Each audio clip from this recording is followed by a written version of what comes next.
People ask me all the time, do I really need to speak French to live in France? And the honest answer is no, you don't. I actually know a number of Americans and Brits who've lived here for decades and still can't string together a sentence that makes enough sense to order a croissant. But just because you can do it doesn't mean you should do it.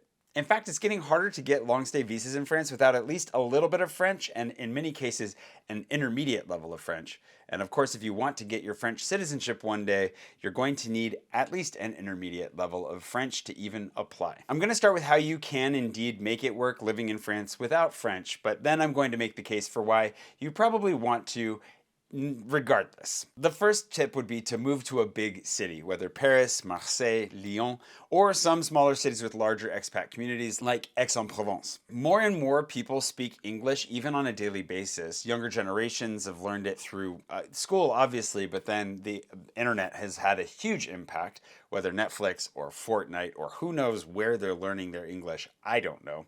But English is definitely something that more and more people want to speak and want to practice. So if you're living in a bigger city, you're going to find yourself not only surrounded by more immigrants and expats who are likely to speak English even if it's not their first language, you're also going to find a lot of French people who want to speak English with you, want to practice, are interested, and it opens up a lot more opportunity than if you move to a small provincial town where nobody speaks English, which is absolutely, definitely a thing. The second is going to be English-speaking services like Flats Paris or Tostado Avocados. I always have Tostado Avocat. Avocat in French means both lawyer and avocado, and his name is Tostado. Anyways, some of these services that I've either interviewed or that I recommend along the way that are here for you. There's also Trenier Consulting, who will help you to figure out business plans, restructuring, all those kinds of things. There are people here that are ready and willing to help. So if you're scared about getting your immigration status settled, you have a lawyer for that. If you're looking to find an apartment and get all your bills set up and everything running smoothly,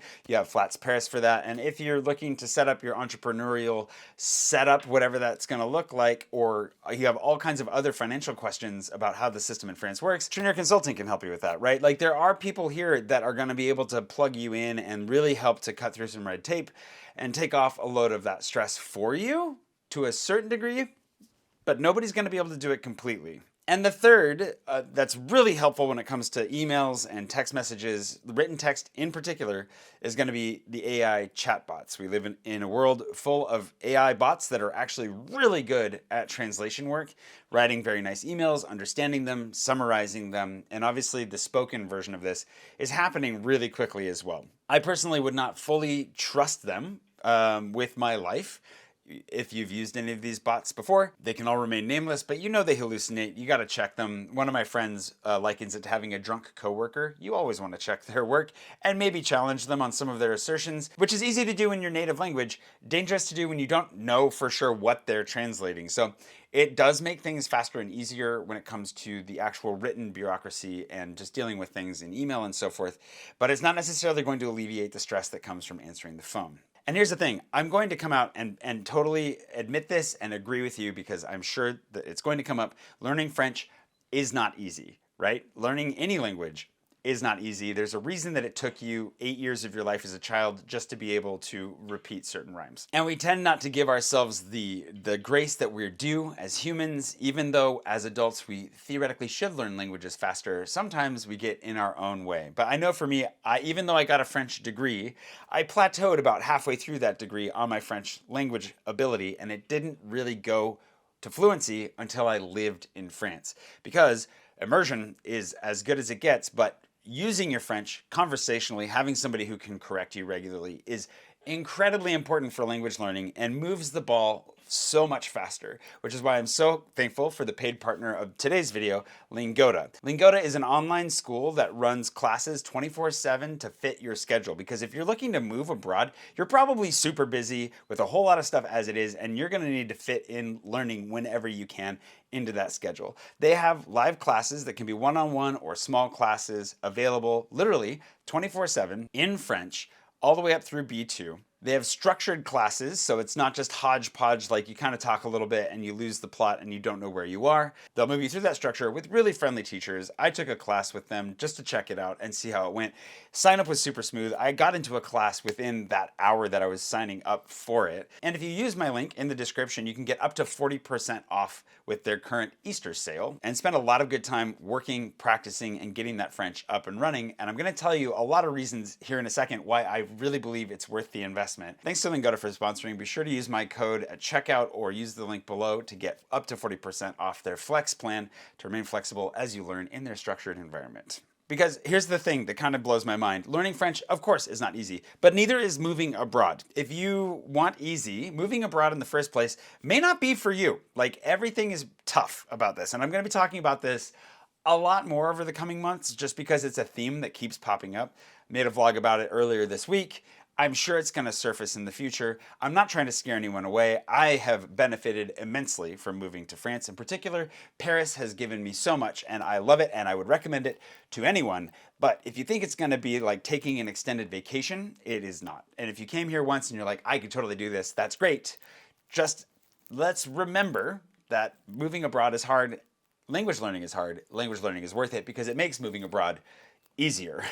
And that brings us to the first reason why you should do it, which is stress. Moving abroad is stressful no matter how you shake it out, right? Like, there are going to be whole new systems. People live differently.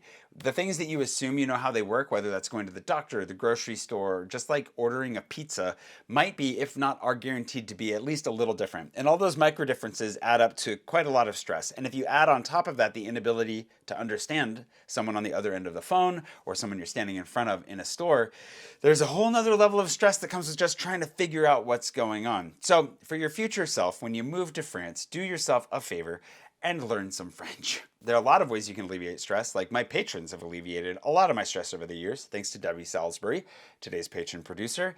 They've come along with this journey, and there's going to be others that come along with your journey as well, whether that's somebody like Lingoda or friends that you make along the way.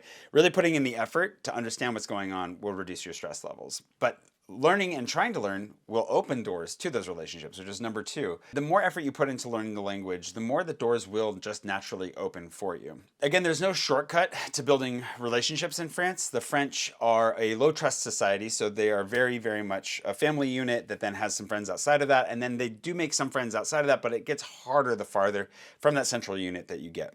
As a result, not speaking their language is not necessarily a benefit. If they're in a place where they're looking to learn English and to practice, you might make some language friends that way. But odds are good, they're looking to learn more English than they are looking to teach French. The burden falls on you, I believe, to do as much as you can to learn the language in advance so that you bring that to the table, at least a little bit of the ability, and it shows that you have made an effort, which ties into the third point, which is respect.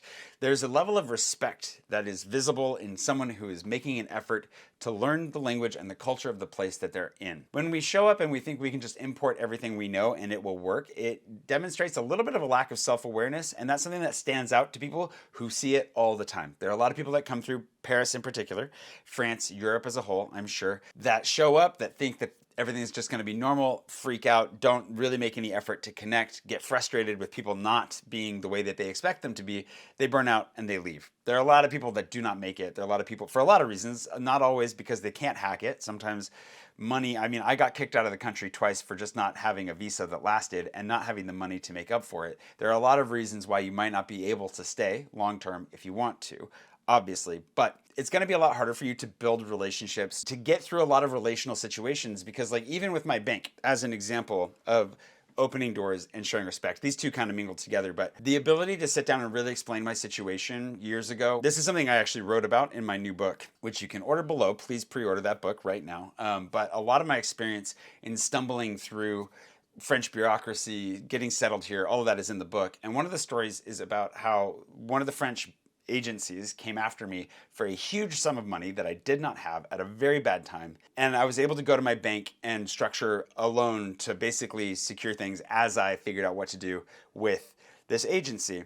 That only happened because I had a long-running relationship with the bank. French banking still looks at how long you've been with them, and then they look at the whole history of your banking, and they kind of pull this all together to give you a loan. Getting credit here is not the same as getting credit in the States. But if you don't know that, if you don't understand how the system works, and you haven't put in the time and the effort to build the relationship with your banker, with that bank, it's just not going to go well. It's already stressful enough. It's not going to go well. Stress is a through line for all of this, isn't it? But you get it. It's going to open doors much more easily, even if it's just a party trick where they're like, hey, look, I found an American who speaks French. That in and of itself will make it easier to meet people than you would believe. At least in my experience. It's definitely made life much more fun, which brings me to my fourth point, which is that it adds a level of depth and richness to my life that would not be possible without French. So many of my favorite experiences, I was doing the 20 and 20 at the beginning of this year. A 20 and 20. It's when I do a video in all 20 arrondissements over the course of time. Used to be 20 and 20 days. Now I pace myself a little bit more. But in the 20th, I ended up going to this stamp store, both this time and before, Tempograph Stardom. I actually have a photo of it right here, weirdly enough. This is a Patreon postcard that we sent to patrons of my postcard level. But I went in there and I went to this bakery and I just had these nice chats with the people working at the store, with the people in the bakery in French, in a part of town that's friendly. And this is one of those things that people, I feel like, give Paris this really bad rap for not being friendly. And in my experience, people are very friendly, even if what opens the door is your accent. It's one of the reasons I don't think I ever really want to lose my accent in French, because people always ask, vous avez un petit accent, is how they put it. Like, there's a little, what's going on there? Where are you from? And often they can't guess where I'm from. I think largely because their expectations for Americans are so low that there's no way I could be American. Which, hey, again, if you want to clear a low bar, learn French. But it's opened so many situations where I've just had a nice little chat, been able to connect in a real way about the neighborhood, about the city, about some shared love, and left beaming just because I didn't feel alone. I didn't feel lonely in the city. I felt seen, and I felt like I got to interact with somebody as a result. And I think that actually is my number one reason why you should learn French before moving to France. Yes, it'll reduce your stress. Yes, it'll help so much when the phone rings and you've got to answer some questions quickly to a delivery guy or who knows what. Yes, it might help you professionally. You might have an easier time at the doctor. Like, so many reasons why you should learn French. I mean, just being able to speak clearly with the doctor, that should be a high priority. But the ability to connect with your fellow Parisians, with French people, with wherever it is you land in the great country of France. There's so much beauty and joy to be had in feeling integrated into a community and in feeling like you belong.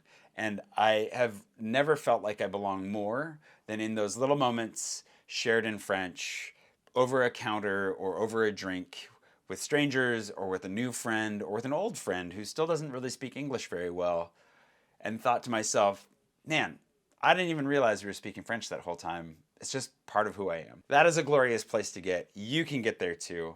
I really highly recommend that you put in the effort. It will take a lot of work. It will take years, but it is attainable, and I would really encourage you to give it a go. Thanks for watching, and I will see you bright and early one of these mornings sometime soon. I have no idea when this video is going live, but did you notice at the beginning there was no VADR? Because this one doesn't count as a vlog a day because I made it early. And if you didn't know, and this is just a little tidbit at the end, VADR, because people ask all the time, vlog a day reboot. Used to be just VAD. Yeah, you get it. But the other number, you'll notice if you go all the way back to the beginning, there's another number that's still there, sequential. Got to keep track of these things. Yeah, see you tomorrow.